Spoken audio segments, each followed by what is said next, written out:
Bismillahirrahmanirrahim. Assalamualaikum warahmatullahi wabarakatuh. Assalamualaikum warahmatullahi wabarakatuh. Saya kira belum sahur tadi. Alhamdulillah. Alhamdulillahilladzi an'amana bi ni'matil iman wal islam. Allahumma salli wa sallim wa barik ala Sayyidina Muhammad wa ala alihi wa sahbihi ajma'in, amma ba'd. Jamaah boleh merapat ya, yang tidak begitu nampak, agak fokus di tengah. Alhamdulillah kita dipertemukan Allah pada saat ini ya, dalam kajian subuh. Dan saya insyaallah permintaan teman-teman BKM ataupun takmir Masjid Jami' ya, USK untuk mengisi sirah ini selama 4 subuh ya, selama Ramadan, setiap hari Selasa. Saya tinggal itu di Matai, di dekat TVRI, jadi perlu space waktu ya. Untungnya subuh bisa kencang. Kalau waktu-waktu banyak kendaraan memang agak sulit. Nah, alhamdulillah kita awali pertemuan ini ya. Tentu saja 4 kali pertemuan tidak cukup ya. Saya mengajar sirah itu setiap Jumat di Masjid Al-Fitrah Ketapang, itu sudah 2 tahun belum selesai. Kemudian di Masjid Al-Hidayah setiap hari Ahad ya, sebelumnya di Masjid TVRI. Kemudian di Balai Anur di Garut itu setiap hari Sabtu. Ya, tapi dengan 4 pertemuan ini saya akan mencoba memberikan semacam penguatan kepada kita bahwa sirah ini penting ya. Bagaimana kita bisa mencintai Rasulullah, mencintai seseorang kalau kita tidak kenal dia. Bahkan roh orang belajar fikih ya, roh orang belajar tafsir itu ada pada sirah ya. Sehingga dengan memahami sirah ini, apa yang kita pelajari itu akan semakin teraksa maknanya, karena kita merasa bersama Rasulullah. Jadi dengan belajar sirah ini kita hidup dengan Rasulullah. Itulah yang akan kita rasakan. Jamaah yang dicintai Allah, kehidupan Rasulullah itu sangat indah ya. Ada yang menggambarkan seperti berlian. Berlian ini batuan asalnya namanya diamond, intan ya, intan. Dan dia batuan terkeras di muka bumi. Ada dalam skala Mohs itu pengukuran kekuatan batuan itu mulai 1 sampai 10. Kalau batu akik kita itu ya sekitar 7 ya. Ada mulai talq itu bisa digores ya. Nah, diamond atau intan ini batuan terkeras di muka bumi. Dan kalau dia dipoles, dia menjadi nilai ekonomis yang namanya berlian. Nah, kehidupan Rasulullah itu ibarat berlian, karena berlian itu memantulkan keindahan dari sudut manapun kita memandang. Ketika kita sebagai seorang mahasiswa, remaja, pemuda melihat kehidupan Rasulullah, kita pasti menemukan keindahan dan keteladanan. Ketika kita sebagai seorang ayah, sebagai seorang ibu, kita mempelajari sirah kehidupan Rasulullah, kita akan menemukan keindahan dan keteladanan. Sebagai seorang pedagang, pekerja, karena Nabi Muhammad itu pernah menjadi pegawai, dia mengembala domba, dia juga berdagang milik orang lain, kita akan menemukan keindahan dan keteladanan. Sebagai suami, kita akan menemukan keindahan keteladanan. Sebagai pemimpin ya, kita akan menemukan keindahan dan keteladanan. Seluruh sisi kehidupan Rasulullah itu adalah keindahan. Laqad kana lakum fi Rasulillahi uswatun hasanah. Syarat untuk menjadi uswatun hasanah itu harus clear, harus jelas ya. Profesor Mustanir ini jadi teladan kita, jelas ya. Beliau kita tahu, kenal, lahir, tidak misterius. Karena itu ayat ini tidak bisa dibantah. Nabi Muhammad itu uswatun hasanah, persyaratannya apa? Ternyata kehidupan beliau itu kehidupan yang paling lengkap. Silahkan pelajari kehidupan manusia di muka bumi ini yang hebat-hebat. Napoleon kah dia, ya.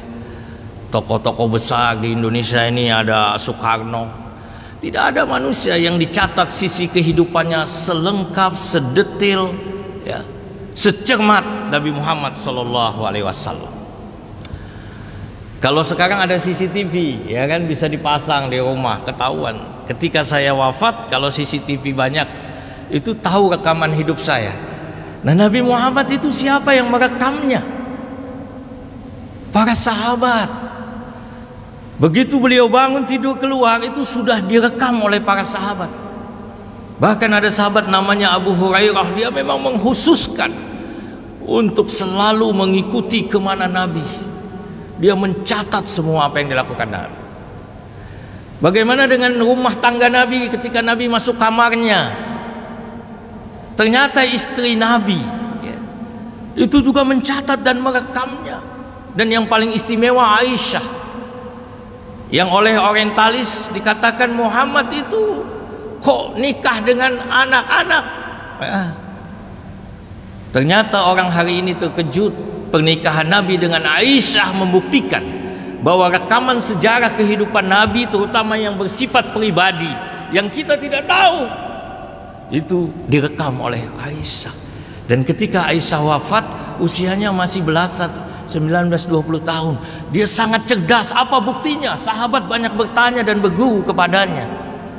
Jadi sesungguhnya perkawinan Nabi dengan Aisyah itu sebuah upaya Allah untuk membuktikan bahwa Nabi Muhammad itu ada dan Nabi Muhammad itu teladan, sehingga tidak bisa dibantah. Kehidupan Nabi Muhammad ini adalah kehidupan yang betul-betul tercatat secara lengkap dan tidak ada manusia seperti itu. Bayangkan bagaimana dia keluar pakai sendal dicatat, dia makan dicatat, semua sisi-sisi perilaku Rasulullah, dan itu yang kita teladani, bercermin dicatat. Jamaah, karena itu kehidupan Rasulullah itu terekam dalam sejarah sangat detail, ya, lengkap, bersih dari kebohongan. Dia bukan dongeng. Kalau kita belajar ilmu hadis, ya, kita mengenal derajat hadis. Hadis adalah kehidupan Rasulullah. Ada manusia di muka bumi ini yang kehidupannya terseleksi secara akademis sehingga muncul hadis sahih, hasan, dhaif, hadis maudhu. Ini membuktikan bahwa kehidupan Rasulullah itu kehidupan yang memang terjaga, terseleksi. Tidak semua orang bisa cerita. Sehingga kalau saya menyampaikan sesuatu, ada orang bisa berkata, Ustadz itu hadisnya dhaif. Dari mana? Ada ilmu hadis yang menelusuri. Inilah Nabi Muhammad SAW. Jamaah, karena itu jangan sampai kita melupakan beliau. Kita mencintai beliau, tapi kita tidak kenal beliau. Kan ini aneh, ya. Jamaah yang dicintai Allah, keagungan Nabi Muhammad ini tidak terbantah. Allah sendiri menyatakan, innallaha wa malaikatahu yusholluna 'alan nabi ya ayyuhalladzina amanu shallu 'alaihi wa sallimu taslima. Sesungguhnya Allah dan para malaikat berselawat. Wahai orang-orang yang beriman, sampaikan salawat dan salam kepada Nabi. Ulama tafsir mengatakan, semua perintah Allah tidak ada yang Allah kerjakan. Aqimis shalah, itu untuk kita. Allah tidak sholat. Wa atuz zakah, zakat perintah untuk kita, Allah tidak zakat. Haji perintah untuk kita. Puasa, ya ayyuhalladzina amanu kutiba alaikumusiyam, perintah. Tapi ketika Allah memerintahkan ya ayyuhalladzina amanu shallu alaihi wasallimu taslima, hai orang yang beriman, sampaikan salawat dan salam, Allah mengawali dengan ucapan innallaha wa malaikatahu yusholluna 'alan nabi. Sesungguhnya Allah dan para malaikatnya bersalawat kepada Nabi. Apa maknanya ini? Bahwa perintah Allah yang Allah sendiri kerjakan itu adalah salawat. Dan ini menunjukkan kedudukan Nabi, manusia yang paling agung di muka bumi, di seluruh alam. Peristiwa Isra Mi'raj, ketika sampai di batas Sidratul Muntaha, Jibril berkata, ya Rasulullah, saya sampai di sini saja. Kata Rasulullah, kenapa? Bukankah sejak di Mekah, Masjidil Aqsa, naik ke langit, jumpa para nabi, para rasul, engkau selalu bersamaku? Kata Jibril, aku tak mungkin melintasi batas yang sudah ditetapkan, akan hancur semua makhluk. Tapi Nabi Muhammad diberi Allah izin dan kesempatan berjumpa di hadirat Allah, menerima perintah sholat 5 waktu. Tidak ada makhluk seperti itu kecuali beliau. Karena itu Jibril gemas, Jibril kesal ketika nama Nabi Muhammad disebut orang tidak bersalawat. Salah satu doa Jibril dari 3 doa di atas mimbar, ya, di antaranya diriwayatkan oleh Imam Tirmizi. Ketika Nabi naik mimbar, amin, kata Rasulullah. Naik mimbar 2, amin.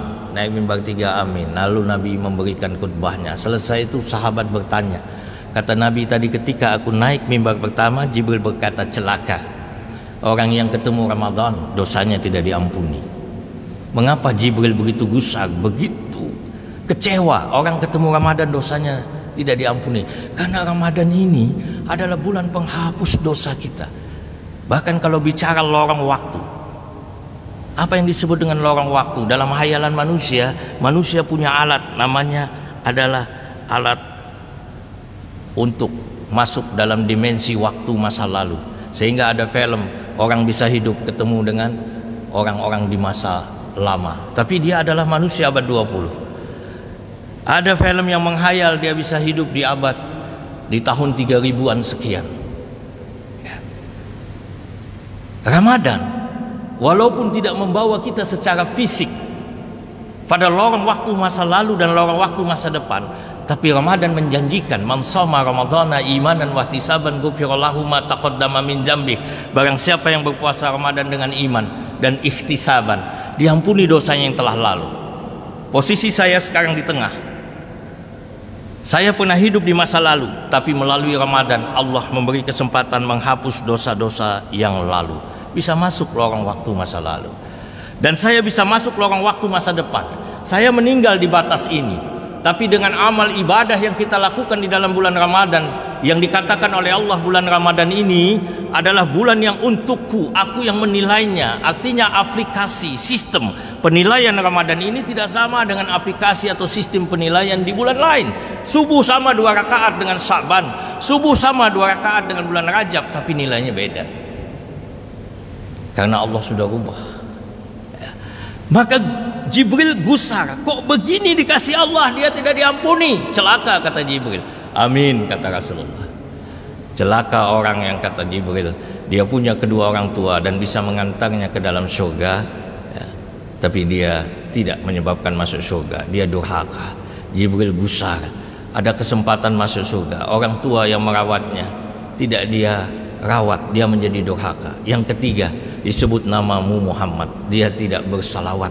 Bayangkan, Nabi Muhammad sudah begitu luar biasa kepada kita. Nah, jemaah yang dimuliakan oleh Allah, saya langsung pada pengertian sirah, ya, ini yang singkat-singkat saja. Sirah Nabawiyah adalah rekaman seluruh mata rantai perjalanan Nabi besar Muhammad SAW dari lahir, kecil, remaja, dewasa, pernikahannya, menjadi nabi, perjuangannya yang heroik dan tantangan-tantangan besar yang dilaluinya hingga wafat. Jadi tentu tidak cukup kita dengan 4 pertemuan, ya. Sirah Nabawiyah itu berisi asal muasal, suku, ya, nasab, keadaan masyarakat, kelahirannya, masa kecil, remaja, dewasa, pernikahan, ya, menjadi nabi. Ini yang kita simpulkan tadi, perjuangannya sampai wafatnya. Nah, menelusuri kehidupan Rasulullah atau mempelajari sirah itu seakan-akan kita menelusuri tapak-tapak kehidupan Rasulullah secara detail, secara rinci. Mempelajari sirah Nabi laksana mengurai perjalanan hidup Rasulullah yang penuh dengan warna, ya. Perjalanan hidup yang kaya nuansa, perjalanan hidup yang penuh cita rasa. Karena itu belajar sirah melibatkan jiwa, melibatkan rasa. Kadang-kadang kita menangis, ya. Kadang-kadang kita menangis, kadang-kadang kita merasakan begitu dalamnya derita yang dialami Rasulullah, yang dialami sahabat. Dan ini memberi spirit terhadap semangat kehidupan yang kita jalani, sehingga ketika kita menghadapi benturan dalam kehidupan terasa kecil, karena kita melihat bagaimana besar derita yang pernah dialami Rasulullah Sallallahu Alaihi Wasallam. Jadi intisari syirah itu, bahkan ada ulama mengatakan intisari syirah itu adalah Islam itu. Jadi syirah itu sebenarnya adalah Islam itu. Ketika Allah turunkan ke dunia, Islam itu menjelma dalam diri Nabi. Jadi seluruh perilaku Nabi, perjalanan hidup Nabi, itulah sebenarnya Islam. Dan itu ada dalam bagian syirah nabawiyah. Nah jamaah yang dimuliakan oleh Allah, syirah nabawiyah itu kitab yang tertua yang ditemukan, itu ditulis oleh Ibnu Ishaq ya. Tapi kitab ini sekarang tidak ada. Kitab ini kemudian nanti disalin oleh Ibnu Hisham ya. Beliau itu menyempurnakannya, menambah berbagai keterangan. Jadi buku sirah yang paling lengkap dan sumber paling awal dari sejarah Nabi, bahkan menjadi sumber utama penulisan buku sirah sekarang ini dan seterusnya, itu adalah apa yang ditulis oleh Ibnu Ishaq. Siapa Ibnu Ishaq? Ibnu Ishaq ini bernama Muhammad bin Ishaq bin Yasar ya. Beliau itu lahir 85 Hijriah. Nabi meninggal 11 Hijriah ya, Nabi meninggal 11 Hijriah. Artinya Ibnu Ishaq memang tidak ketemu Nabi. Lalu siapa yang ditemui oleh Ibnu Ishaq? Sahabat. Karena itu ini mengagumkan sejarah hidup Nabi ya, yang kita terima hari ini itu sumbernya dari ring 1. Sahabat itu ring 1. Jadi penyelewengan sejarahnya itu rasanya tidak terjadi, dan kalaupun terjadi akan ada yang mengoreksi. Dan ini harus kita pahami. Jadi sirah nabawiyah ini, dan dari semua kehidupan manusia yang agung di muka bumi ini, kadang-kadang yang sudah lama meninggal seperti Napoleon, itu kan sahabat-sahabat Nabi, orang yang hidup bersama Nabi, masih hidup. Ini yang dijumpai oleh Ibnu Ishaq. Jadi kalau Profesor Mustanir seorang sahabat, saya Ibnu Ishaq, saya lahir ya setelah Nabi wafat, saya tidak ketemu Nabi. Para sahabat, dan dia menuangkan apa yang dia terima ya. Kemudian menjadilah tulisan sirah pertama. Kemudian Ibnu Hisham ya. Ibnu Hisham ini generasi kemudian. Beliau ini memperbaiki biografi Nabi Muhammad yang ditulis oleh Ibnu Ishaq, dan inilah yang kita jumpai saat ini. Jadi jamaah, ini tidak saya bacakan, nanti bisa yang mau, ini sudah ada di sini ya, di dalam komputer ini. Nah kemudian buku sirah kontemporer yang bisa Bapak Ibu kalau mau miliki, ini ada yang terkenal sekarang Ar-Rahiq Al-Maktum ya. Ini juara 1 penulisan sirah nabawiyah yang diadakan oleh Rabithah Alam Islami. Beliau ini adalah orang India ya, Syekh Saifur Rahman Al-Mubarakpuri. Bahkan ini sudah dilengkapi dengan beberapa penjelasan terhadap hadis-hadis yang dicantumkan oleh Syekh Albani. Kemudian ada buku sirah ya, Dr. Akram Dia Al-Umuri. Ada lagi buku sirah dari Imam An-Nawawi. Ini terjemahan-terjemahan. Memang kadang-kadang membaca terjemahan itu berbeda ya, karena akan diterjemahkan, tidak mengalir kadang-kadang. Nah kalau kita baca yang ini ditulis oleh ulama Indonesia Munawar Khalil, ini mengalir. Atau ada juga sirah yang tidak terlalu tebal ditulis oleh Hamka ya, kita membacanya mengalir karena yang menulis orang kita. Jadi silakan saja, kita sekarang pun tidak perlu fisik ya, bisa secara soft. Sudah banyak sirah ya, kita bisa simpan di handphone kita. Nah sumber sirah nabawiyah itu yang pertama adalah Al-Quran ya, kemudian sunnah ya. Kemudian ada juga syair-syair zaman kerasulan. Kitab-kitab sirah ini ya, tadi sudah saya jelaskan yang awal ditulis oleh Ibnu Ishaq. Ini semacam referensi untuk jamaah sekalian ya. Baik, kita masuki pada materinya. Saya mengawali dulu dengan di mana Nabi hidup ya. Orang sering menyebut Jazirah Arab ya, Jazirah Arab ini dari benua Asia dan Eropa itu nyatu ya. sehingga sering disebut Erosia. Ya, kalau kita dengar, kalau dalam ilmu geologi yang sering saya pelajari itu ada lempeng Erosia. Lempeng Erosia itu artinya Asia dan Eropa. Ini lempeng yang di atas ini. Inilah yang menghimpit, ya, yang menghimpit Indonesia. Jadi lempeng Erosia ini, nah, ini yang bergerak terus menghimpit Indonesia. Kemudian di sini ada lempeng Samudra Hindia Australia yang juga bergerak. Nah, kemudian ada lempeng Pasifik. Ya, itulah sebabnya Indonesia ini menjadi wilayah yang rawan dengan gempa. Nah, Jazirah Arab itu sebenarnya masih bagian Asia, tetapi dia itu sudah di pinggir dekat Afrika. Karena itu ketika nanti Rasulullah SAW meminta para sahabat meninggalkan Mekah, itu sahabat-sahabat dari Mekah ke Jeddah sekitar 200 km. Nanti di Jeddah mereka mencari kapal menyeberang ke Afrika. Di sini ada satu wilayah yang dipimpin oleh Raja Najasyi. Kekuasaan kerajaan Ethiopia ini rupanya sampai ke Yaman. Karena itu Abraha yang menyerang Ka'bah yang tinggal di Yaman itu gubernur dari kerajaan Ethiopia ini. Nah, tapi pada masa Rasulullah, Raja Ethiopia ini sudah termasuk seorang raja yang taat. Bahkan Nabi menjamin wafatnya dalam keadaan Islam. Karena itu Nabi Muhammad sholat ghaib untuk Raja Najasyi. Ini Jazirah Arab, sebuah jazirah di Asia Barat. Ya, posisi kehidupan Nabi Muhammad di sini. Jazirah Arab ini ada yang membagi wilayahnya, itu ada daerah bebatuan, itu yang di atas, yang di tengah itu padang pasir, tandus, dan bagian selatnya itu, selatannya itu adalah daerah yang subur. Ya, daerah yang subur di sini. Ini Laut Merah, di Laut Arab, kemudian ada Teluk. Nah, jadi jamaah, ya, Abdul Munzir bin Hisam Ibnu Muhammad Ibnu itu membagi, ada Tihamah, Hijaz, Najd, Arab, Yaman.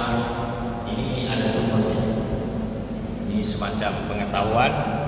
Nah, kehidupan bangsa Arab pada masa Nabi Muhammad hadir itu masih sebagian suka mengembara, berpindah-pindah, nomaden, tidak menetap. Ya. Di kita juga masih ada suku-suku tertentu, bakar-bakar hutan, pindah lagi. Ya. Kemudian mereka ini terbentuk berdasarkan suku, kabilah, ada kepala sukunya, sehingga sering terjadi peperangan antar suku, dan yang menjadi korban perempuan.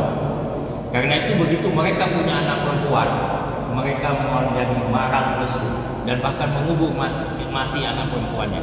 Karena anak perempuan dianggap simbol yang bisa menyebabkan jatuh derajat mereka. Begitu perang kalah, maka perempuan ini menjadi budak, perempuan ini menjadi gundik-gundik dan sebagainya, sehingga mereka kecewa kalau punya anak perempuan. Ini salah satu latar belakang kenapa anak-anak perempuan ada yang ditanam hidup-hidup. Ini adalah gambaran di Mekah sendiri, ada suku Quraisy, suku Saqif, Kinanah, Daus, banyak sekali, ya. Di Madinah juga. Dan Nabi Muhammad, beliau ini punya kakek namanya Abdul Muttalib. Abdul Muttalib itu nama aslinya Saibah. Beliau itu lahir di Madinah.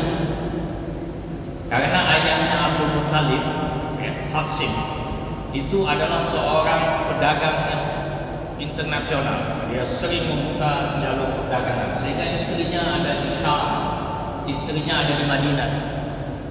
Jadi beberapa istri-istrinya dan istrinya yang di Madinah itu melahirkan anak namanya Saibah. Sebelum Hashim meninggal, Hashim berwasiat kepada saudara-saudaranya, saya punya seorang putra namanya Saibah di Madinah, ambillah dia. Maka kemudian dijemput oleh saudaranya Hashim namanya Muttalib. Ya, Muttalib ini kemudian dari Madinah membonceng seorang anak laki-laki.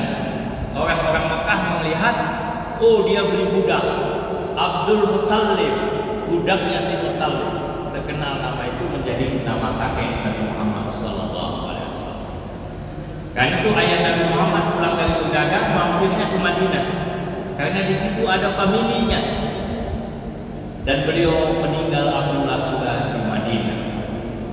Dan Nabi Muhammad nanti ketika usia 6 tahun diajak oleh ibunya ziarah ke makam ayahnya di Madinah.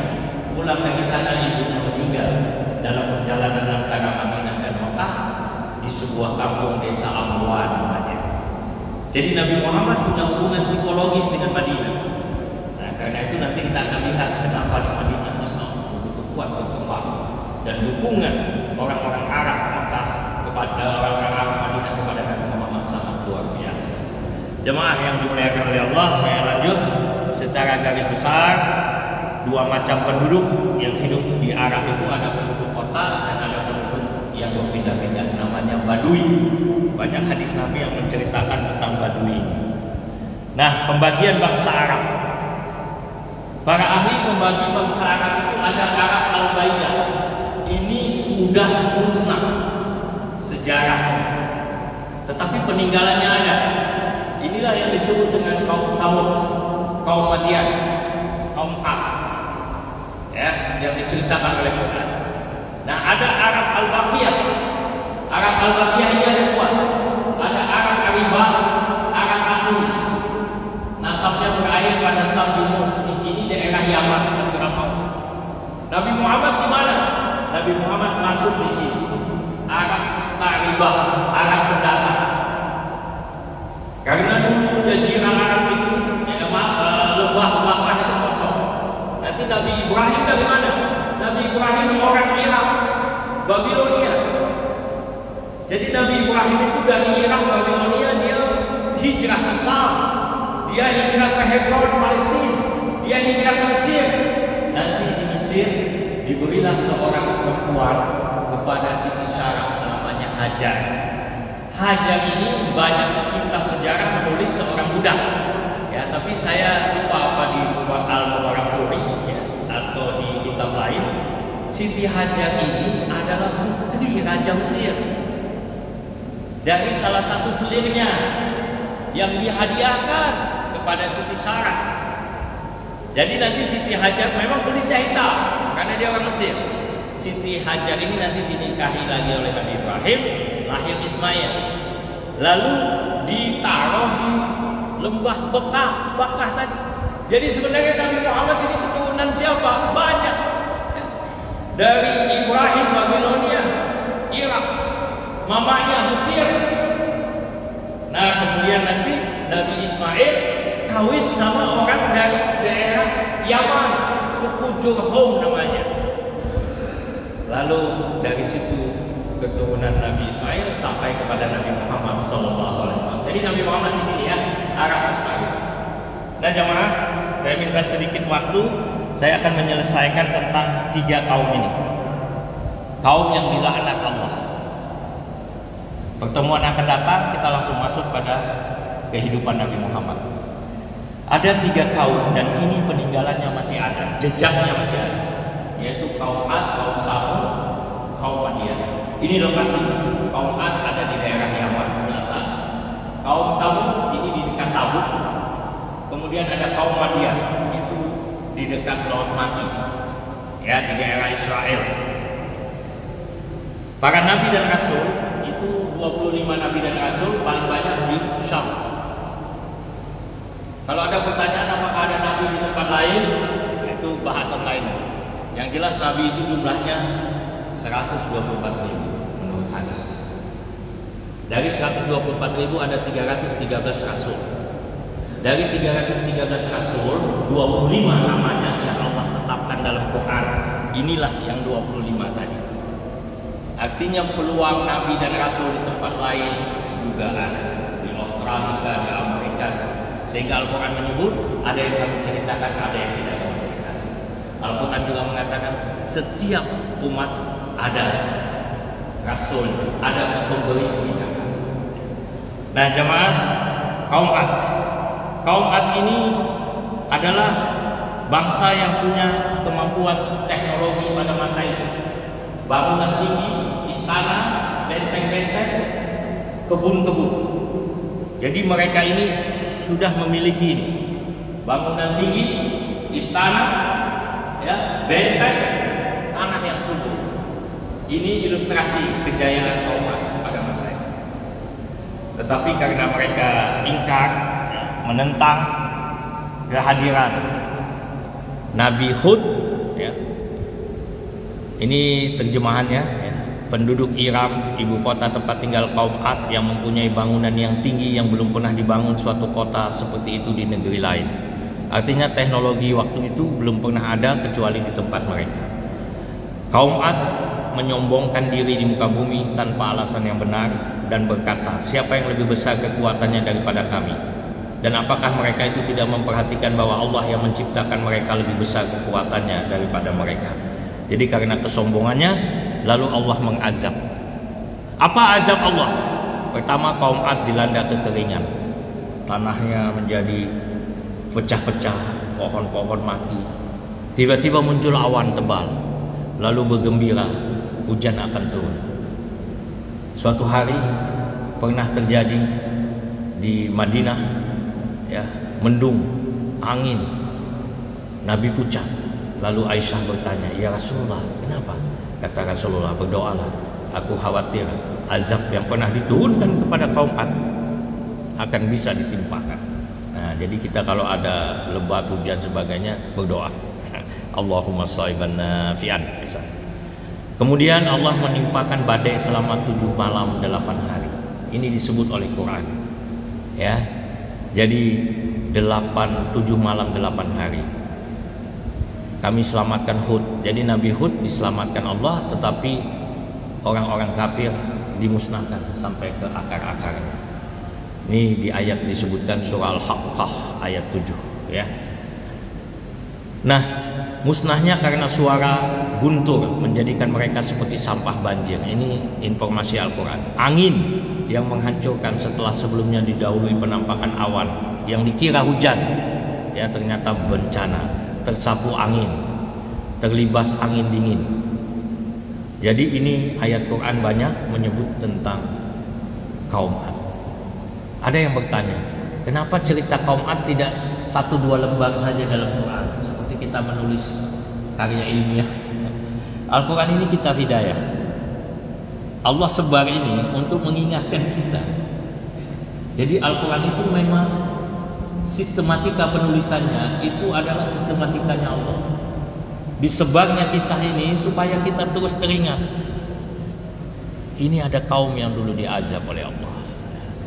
Nah, jadi jamaah, ya, Allah menampakkan badai selama 7 malam 8 hari. Apakah ini pernah terjadi di dunia? Ini saya hanya memberi pembanding. Dulu pada tahun 2005, 23 sampai 31 Agustus di Amerika Serikat ada namanya badai Katrina, ya. Badai Katrina ini kecepatan badainya 280 km per jam. Silahkan naik mobil 100 km per jam atau 120 goyang. Ini 280 km per jam, ya. Suhu badai sangat hangat, berlangsung selama 8 hari terus menerus. Artinya Al-Quran itu bukan bercerita bohong, ya. Ternyata dalam kehidupan kita ada badai yang 8 hari terus menerus. Wilayah hantamannya Bahamas, Florida Selatan, Kuba, ya, radius kehancurannya 160 km dari titik sentralnya. Kalau di nauzubillah, kalau misalnya ini titik sentral 160 km itu dihantam badai. Korban manusia ada 1836. Jadi apa yang dikisahkan Al-Quran itu bukan dongeng, ya. Artinya itu bisa menjadi kenyataan. Nah, Nabi Hud kemudian Allah selamatkan. Ini adalah kisah daripada ini kuburan Nabi Hud yang diyakini ada di Hadramaut. Kaum Samud. Ini kita cerita tentang Arab yang sudah dimusnahkan tadi. Kaum Samud. Kaum Samud ini diutus, ya, kepada mereka namanya Nabi Saleh. Tempatnya di sini. Nah, nanti ada hadis menjelaskan ketika Nabi lewat Tabuk ini apa yang dilakukan oleh Nabi. Kaum Nabi Saleh ini diutus oleh Allah untuk mengajak mereka, ya, untuk kembali kepada Allah. Apa kerja kaum Samud ini? Kaum Samud ini ahli dalam bercocok tanam, beternak, arsitek, ya. Jadi mereka ini sombong, selalu merendahkan kaum lain. Mereka bermaksiat, bergoyang-goyang, melakukan berzina, melakukan tindak kejahatan. Gaya hidup kaum Samud menyimpang dari ajaran Allah, lalu Allah mengutus Nabi Saleh. Tapi apa yang terjadi? Nabi Saleh dihinakan, bahkan mukjizat. Nabi Saleh diminta mukjizat. Nabi Saleh ketok batu, keluar unta. Unta ini dibunuh oleh kaumnya. Peristiwa ini menjadikan Nabi Saleh kemudian di dalam surah Hud mengisahkan apa kata Nabi Saleh setelah dibunuh untanya. Bersukalah kalian di rumahmu selama 3 hari. Nah, jadi Nabi Saleh sudah menyebut, silahkan kalian bersenang-senang selama 3 hari. Itu adalah janji yang tidak dapat didustakan. Maka tak kala datang azab kami selamatkan Saleh beserta orang-orang beriman bersama dia dengan rahmat dari kami dan dari kehinaan di hari itu. Sesungguhnya Tuhanmu dialah yang maha kuat lagi maha perkasa. Dan satu suara keras yang mengguntur menimpa orang-orang zalim, lalu mereka mati bergelimpangan di rumahnya, seolah-olah mereka belum pernah berdiam di tempat itu. Ingatlah sesungguhnya kaum Samud mengingkari Tuhan mereka. Ingatlah kebinasaan bagi kaum Samud. Ya, jadi setelah Nabi Saleh mengatakan, ya, 3 hari, apa yang terjadi? Hari pertama mereka bangun, wajah mereka kuning, satu sama lain dia tahu, wajahmu kok kuning? Iya, wajahmu kuning. Hari kedua, wajah kamu kok merah? Semua melihat wajahnya merah. Hari ketiga, wajah mereka hitam. Dan hari keempat Allah menurunkan azabnya, gempa, suara keras yang mengguntur, sambaran petir. Ini yang dikisahkan oleh Quran. Ya, maka petir dan halilintar memusnahkan seluruh kaum Samud, tetapi Allah meninggalkan karya mereka. Kaum Samud dimusnahkan, tapi peninggalan mereka masih ada bekasnya. Ini adalah bukti, ya, bagaimana kemampuan mereka pada masa itu mengolah, ya, dinding-dinding batu pasir keras menjadi bangunan. Ada ruangan-ruangan di dalam. Ini ada ruangan rapat. Ini ruangan rapat kaum Samud ini. Tidak sama dengan ruangan rapat. Ruangan rapat kaum Samud. Allah turunkan gempa, Allah turunkan petir yang keras suara, Allah turunkan badai, tapi bangunannya Allah tinggalkan untuk menjadi bukti, ya, tentang kebesaran Allah. Kaum Samud dalam Al-Quran disebut sebanyak 26 kali. Ini ada ayat-ayatnya. Nah, sikap Rasulullah ketika melewati bekas pemukiman kaum Samud pada saat perang Tabuk, Rasulullah lewat, ya. Rasulullah kemudian saat itu, hadis yang ditulis Ahmad menyebut saat singgah di bekas rumah kaum Samud, para sahabat kemudian mengambil air dari sumur yang biasa digunakan kaum Samud untuk minum. Air tersebut digunakan untuk mengolah makanan dan memasak daging. Begitu Rasulullah tahu, Rasulullah menyuruh tumpahkan air itu. Jadi ketemu sumur, diambil air untuk mencuci daging, mau merebus, tiba-tiba Rasulullah mendapat, ya tentu saja dari Jibril, ini adalah tempat kaum Samud. Ini sumurnya mereka. Tumpahkan, kata Rasulullah. Maka Rasulullah bergerak ke depan, ya, melanjutkan perjalanan hingga singgah di sebuah sumur yang pernah digunakan oleh unta Nabi Saleh untuk minum. Di sini kata Rasulullah. Nah, jadi jamaah, ya, ini beberapa yang terakhir kaum Madian. Nah, kaum Madian ini juga dihancurkan oleh Allah. Ya, penduduk Madian ini nabinya adalah Nabi Shuaib. Nabi Shuaib ini mertuanya Nabi Musa. Ya, Nabi Shuaib mertuanya Nabi Musa. Apa azab yang Allah turun? Suara yang mengguntur, gempa yang dahsyat, dan mereka juga mati bergelimpangan. Saya kira inilah, ya, yang bisa saya sampaikan sebagai pengantar tentang sirah. Kita belum masuk, ya, tapi insya Allah saya mencoba berupaya pertemuan yang akan datang kita masuk pada kelahiran Nabi sampai pada poin-poin penting, ya, kehidupan Rasulullah sampai turunnya wahyu, mudah-mudahan. Kemudian nanti periode selanjutnya kita bercerita perjuangan Rasulullah sampai wafatnya beliau. Semoga ada manfaatnya. Subhanallahi wa bihamdihi, subhanallahi wa bihamdika, asyhadu an la ilaha illa anta, astaghfiruka wa atubu ilaik. Assalamualaikum warahmatullahi wabarakatuh.